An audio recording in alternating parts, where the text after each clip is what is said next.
بسم اللہ الرحمن الرحیم۔ السلام علیکم ورحمۃ اللہ وبرکاتہ۔ محترم سامعین و معزز ناظرین، ویسے تو بحیثیت مسلمان ہم سب کو جتنے بھی معاملات ہیں ان کے اندر توازن برقرار رکھنا چاہیے، خصوصاً حقوق اللہ اور حقوق العباد کے درمیان توازن برقرار رکھنا چاہیے۔ عام طور پر یا تو حقوق اللہ کی طرف لوگ چلے جاتے ہیں یا حقوق العباد کی طرف چلے جاتے ہیں، یا پھر دونوں سے باہر نکل جاتے ہیں، اور چوتھی صورت حقوق اللہ کو بھی اپناتے ہیں اور حقوق العباد کو بھی۔ تو پہلی صورت کہ حقوق اللہ کی طرف چلے جانا، اللہ کے حق ادا کرتے رہنا، اور بندوں کے جو حقوق ہیں حقوق العباد ان سے بالکل آزادی اختیار کر لینا، یہ محترم سامعین دین اسلام کے اندر نہیں ہے، بلکہ یہ عیسائیت کے اندر ہے، اور اس کو رہبانیت کہتے ہیں کہ بیوی بچوں کے معاملات سے الگ ہو جانا، رشتہ داری کے معاملات سے الگ ہو جانا، دنیاوی معاملات سے الگ ہو جانا، بندوں کے پڑوسیوں کے، رشتہ داروں کے اور ارد گرد کے جو لوگ ہیں ان کے حقوق سے اپنے آپ کو آزاد کروا کے صرف اور صرف چلے کاٹنا اور کہنا میں رب کو راضی کرنے والا ہوں، میں صرف اللہ تعالیٰ کو راضی کروں، یہ اسلام کے اندر نہیں ہے، یہ عیسائیت کے اندر تھا، اور اللہ تعالیٰ نے عیسائیت کی گمراہی کا ذریعہ اس کو جو ہے وہ قرار دیا ہے قرآن مجید۔ اسی طرح محترم سامعین دوسری صورت کہ صرف حقوق العباد کی طرف کے لیے تنظیمیں کھول دینا،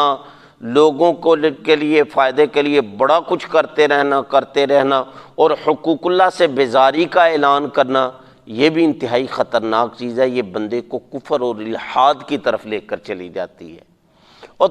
تیسری چیز کہ محترم سامعین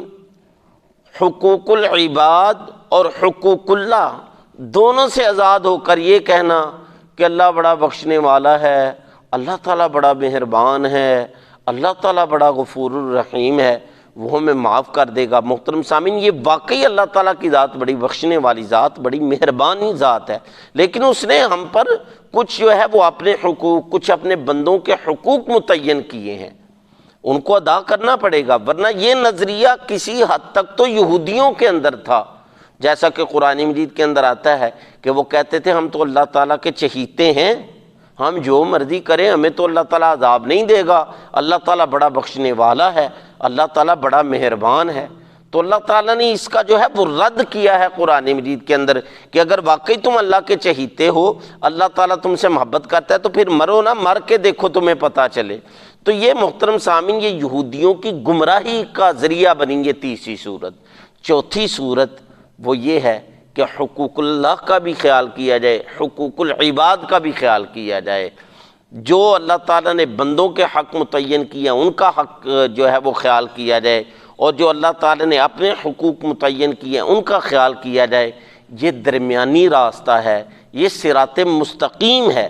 اور اسی کی دین اسلام نے تعلیم دی ہے۔ اور اس معاملے کے اندر محترم سامعین میرے اور آپ کے لیے ہمارے نبی پاک صلی اللہ علیہ وآلہ وسلم کی سیرت مطہرہ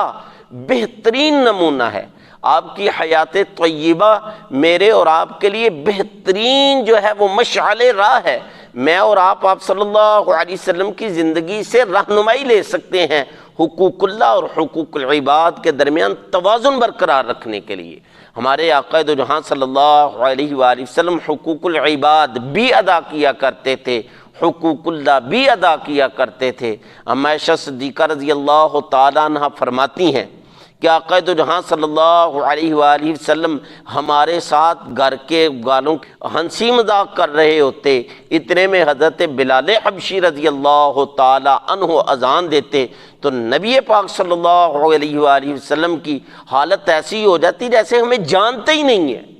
تو یہ کیا تھا؟ حقوق العباد کے اندر مشغولیت کے ساتھ ساتھ ایسے نہیں تھا کہ حقوق اللہ کو بھول جاتے تھے، بلکہ حقوق العباد ادا کرتے کرتے جیسے ہی حقوق اللہ کا وقت آتا تو اس کو بھی ادا کرتے۔ اور ایسا بھی نہیں تھا ہمارے نبی پاک صلی اللہ علیہ وسلم کی حیات طیبہ کے اندر کہ حقوق اللہ ادا کرتے کرتے حقوق العباد جو ہیں وہ بھول جائیں، جیسا کہ صحیح بخاری کی روایت ہے،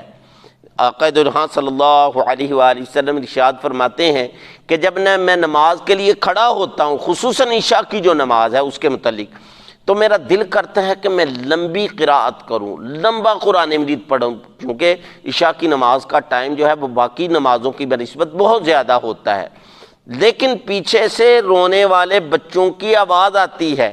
تو میں قراءت کو مختصر کر دیتا ہوں کہ کہیں ان بچوں کی ماؤں کے دلوں کو تکلیف نہ ہو۔ تو یہ کیا تھا محترم سامعین، اس سے ہمیں کیا تعلیم ملی، اس سے مجھے اور آپ کو کیا سبق ملا کہ حقوق اللہ کے اندر جب مشغول ہوں تو حقوق العباد کو نہیں بھولنا، بلکہ حقوق العباد کو بھی ذہن میں رکھنا ہے۔ محترم سامعین، میں اور آپ چاہتے ہیں کہ زندگی کے جتنے بھی معاملات ہیں ان کے اندر میں اور آپ کامیابی حاصل کریں، تو ایک طرف جھکاؤ نہ کر لیں بلکہ توازن برقرار رکھیں، ہر معاملے کے اندر برابری جو ہے وہ برقرار رکھیں، انشاءاللہ پھر زندگی آسان ہوگی اور جینے کا مزہ اس دنیا کے اندر آئے گا، بلکہ یہ دنیا میرے اور آپ کے لیے جنت ہوگی۔ اور یہ ویڈیو اس لیے بنائی ہے، تھوڑی سی میں وضاحت کر دوں،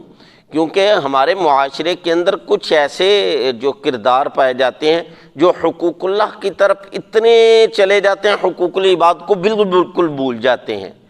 نمازیں، تسبیحات، قرآن مجید کی تلاوت، وہ چاشت، اشتراک، سب کچھ، لیکن حقوق العباد بھول جاتے ہیں۔ اور کچھ لوگ حقوق العباد کے اندر اتنے مشغول ہو جاتے ہیں کہ حقوق اللہ کو بھول جاتے ہیں۔ نہیں محترم سامعین، میانہ روی جو ہے وہ دین نام ہی میانہ روی کا ہے، میں اور آپ ہر معاملے کے اندر میانہ روی اختیار کریں۔ امید ہے میری بات آپ کو سمجھ آ گئی ہوگی۔ اللہ تعالیٰ سے دعا ہے اللہ تعالیٰ مجھے اور آپ کو حقوق اللہ اور حقوق العباد دونوں کا خیال رکھنے کی توفیق عطا فرمائے۔